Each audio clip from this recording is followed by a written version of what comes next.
Hello friends, for today's video I wanted to compare some US covers and some UK covers for newer releases.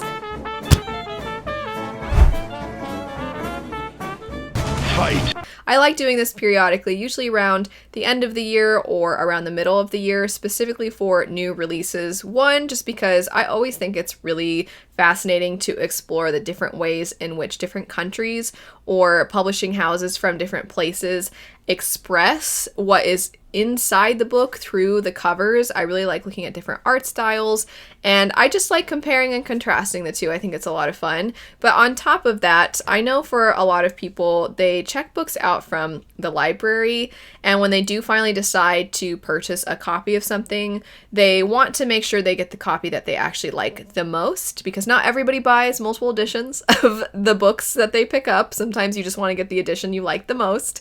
And if that's you, it can be helpful to know that there is another cover out there that you might not have known about otherwise. So I'm just focusing on newer releases, and I'm only going to focus on ones that I've actually picked up so that I can better pinpoint the covers that I think actually represent what's going on inside the books. I'm not going to give away any spoilers or anything for these, and I'm not going to go that in depth with them. If you are interested in any of the books that we do talk about, though, I will have my new fantasy releases wrap-ups, so you can check those out in the description bar down below. All that said, feel free as we go through these to say which ones you like more, and you can kind of tally and determine at the end if US wins or UK wins. In the past, UK pretty much always won, but I do think that US has stepped it up over the last few years and given UK covers a run for their money, and sometimes I even think the US wins. So I'm going to, for this video, for the sake of consistency and clarity, always have the US covers on this side and the UK covers on this side, so that when you're tallying up at the end, it's very clear to know which one's which. Kicking it off though, I'm actually going to start with a horror story, and that would be What Feasts at Night. This is the sequel to What Moves the Dead, and I think that at first glance, the UK cover, to me, captures the space better. I think they utilized to repeat myself, the space of the cover a little bit better. I think the US one, it feels like there's more empty space than I would prefer. I do really love, I wanted to show really quick the first book. I think the first book is exceptional, and obviously the second book matches it in style, which is great because we always appreciate when there's cohesiveness.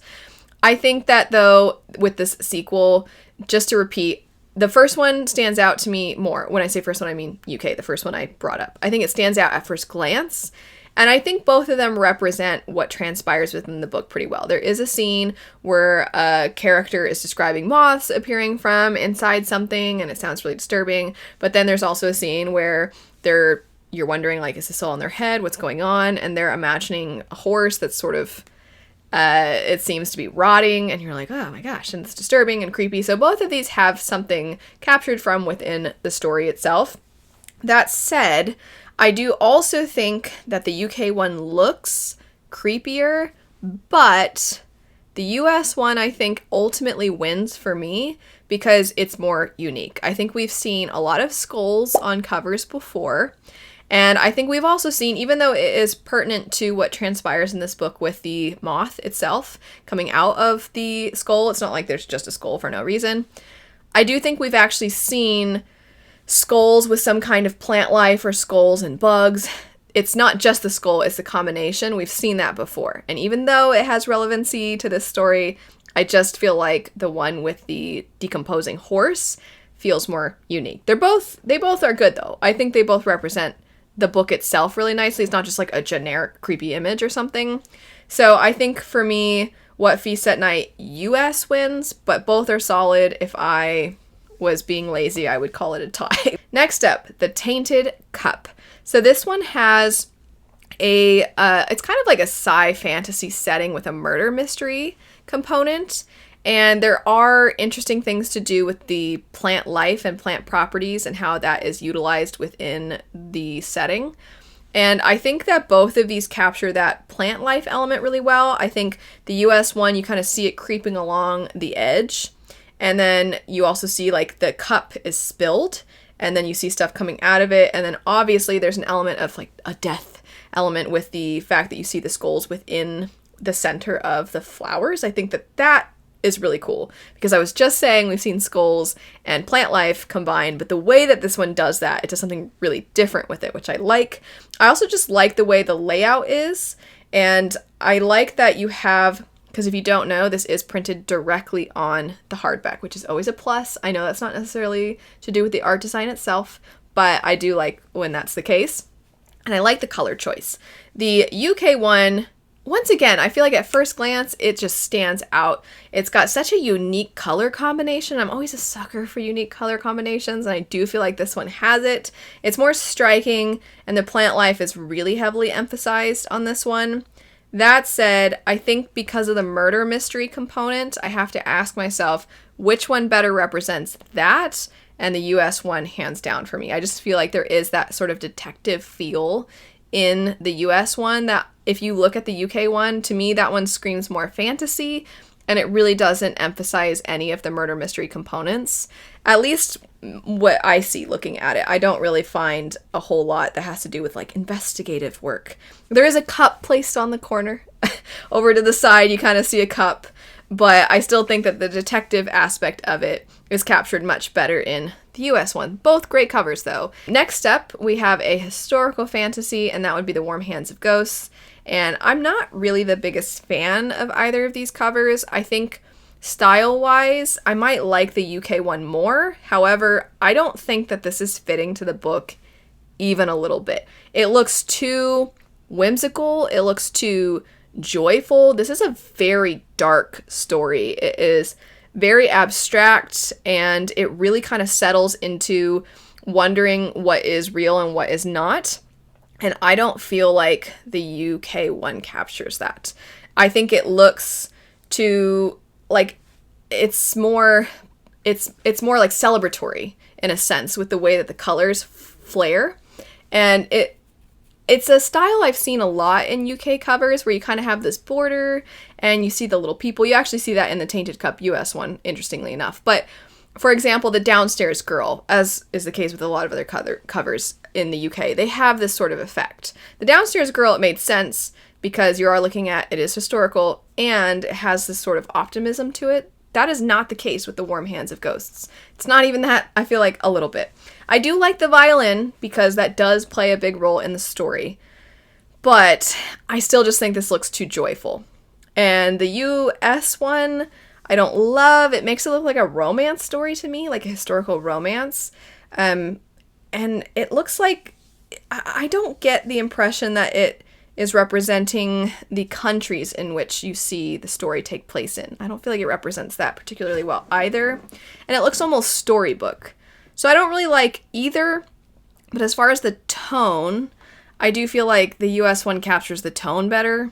The UK one has the violin, so it's got that. But the US one, I think it just presents the overall feel of the story and the seriousness and the gravity of it far better than the other one. Oh my gosh, this next one might be the hardest one.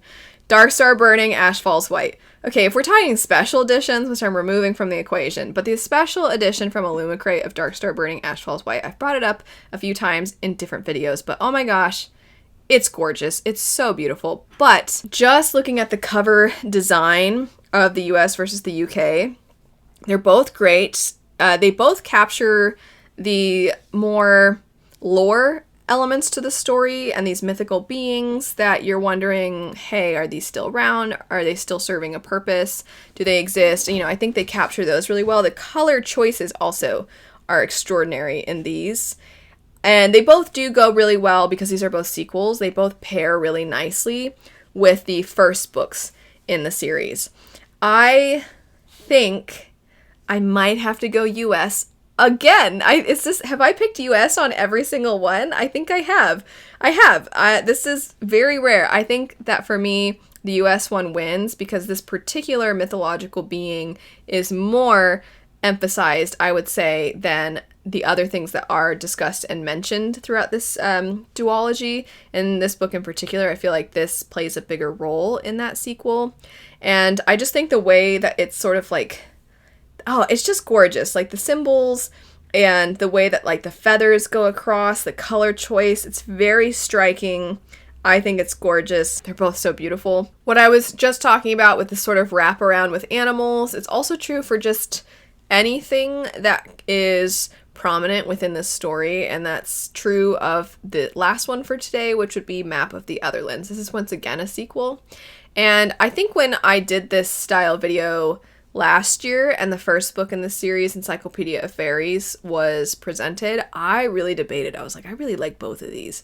And this time, US. So US is winning for all 5 that we're looking at today, for me anyway, and I would love to see which ones you preferred, but I find that the kind of, it's a little less specific, it's a little more generic, it's kind of like acorns and mushrooms, you know, you have that going around, and then it's got the title in the middle. Still gorgeous. I still think that the color choice is interesting. I like the layout, I like this general look, it just feels a little more basic, whereas I feel like the US one, it has more of an academic feel. I noted that about the first book as well, and given that our main character is in academia, she is trying to do research for these various works that she is trying to publish. I think that this one has that a lot more. Plus, again, I know this is me being a little biased, it is printed right on the hardback, and I love that, so maybe that's what's like pushing it over the edge for me a little bit. I think they're both pretty. I like the color choice of both of these. I just think the US one has more of this kind of, it feels a little bit like it's better representing a time, like it's a more period piece sort of thing where it has this look of being older and, as I said, being academic. Whereas the other one, I don't know that I get the academia feel from it, and I don't know that it seems like historical fantasy as much, whereas the other one does, in my opinion. So I just in general though think that a lot of book covers as of late have been wonderful. We are very spoiled with beautiful books these days. I would love to know what was the overall ranking. I think this is the first time ever where I might have preferred all US. I don't know if that's ever happened. I don't know if I've ever only chosen one over the other either. So it's not just that US won, but that I chose all one camp. But anyway, let me know your thoughts. Which covers do you agree with, disagree with? And then what are some other covers this year where you feel like it was really close, but one ended up standing out for you? And then what are some where you're like, oh my gosh, one of them was so much better, it's not even funny? Feel free to let me know that as well. Thanks so much for watching though. I hope you have a great rest of your day, and I'll see you later. Bye.